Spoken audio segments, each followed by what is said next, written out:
Everyone is asking in bewilderment, where is Beijing? Why isn't China intervening? The answer is so simple and so staggering that most analysts miss it entirely. The empire, the US, is consuming itself alive, and China is already building the system that will take its place. America has just dragged the entire Middle East into war for the sake of Israel. Now Saudi Arabia, the UAE, Kuwait, and Qatar are reviewing their assets and obligations in US banks, discussing exit strategies. The Gulf states are the direct foundation of the petrodollar system that has kept the dollar as the world's reserve currency since 1974. And right now, that foundation is shaking. These states are actively discussing exiting the system. Beijing doesn't need to shout. It simply needs to keep the door open.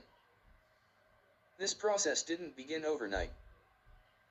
China has spent the last 20 years building an alternative world, in the truest sense of the word. The Belt and Road Initiative has quietly connected 150 countries to Chinese infrastructure, ports, railways, highways, fiber optic cables, energy grids. While Western media barely covered it, Saudi Arabia began testing yuan-denominated oil sales to China in 2023. That single fact alone should have been front-page headlines for a month straight. BRICS recently expanded to include Saudi Arabia, the UAE, and Iran within the same bloc. China's CIPS system stands ready as an alternative to SWIFT, meaning the non-Western world can trade without ever touching the dollar. This is no different from a financial nuclear bomb. And then there is the Africa reality. The world's youngest continent, with a median age of 19, projected to reach a population of 2.5 billion by 2050.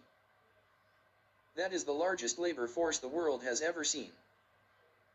China saw this 20 years ago. Whoever builds Africa's infrastructure will own the 21st century.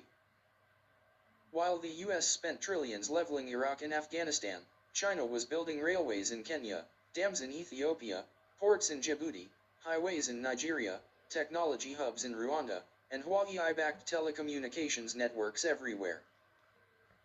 And it achieved all of this without firing a single bullet, without regime change, without imposing sanctions, without presuming to give lessons in democracy. Simply with steel, fiber optic cable, and long-term contracts.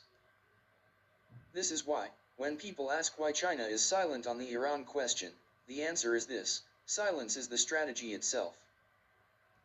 Every war America wages for Israel costs trillions, destabilizes energy markets, pushes Gulf partners further away, and draws the entire global south closer to the system Beijing has been weaving thread by thread for 20 years.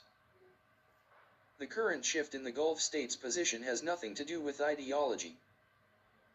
Washington turned the entire region into a battlefield to serve Tel Aviv's regional strategy and then, with a straight face, expected these countries to keep buying American bonds. The math no longer adds up. And when the math stops working, loyalty stops too.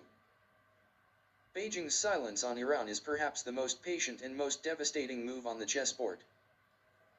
China is watching America dismantle its own hegemony with its own hands, in a live broadcast, quietly inheriting every alliance Washington sets on fire.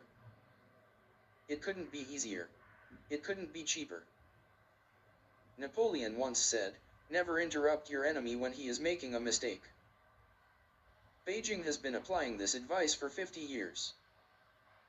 And right now, this strategy is bearing fruit even faster than Beijing had anticipated.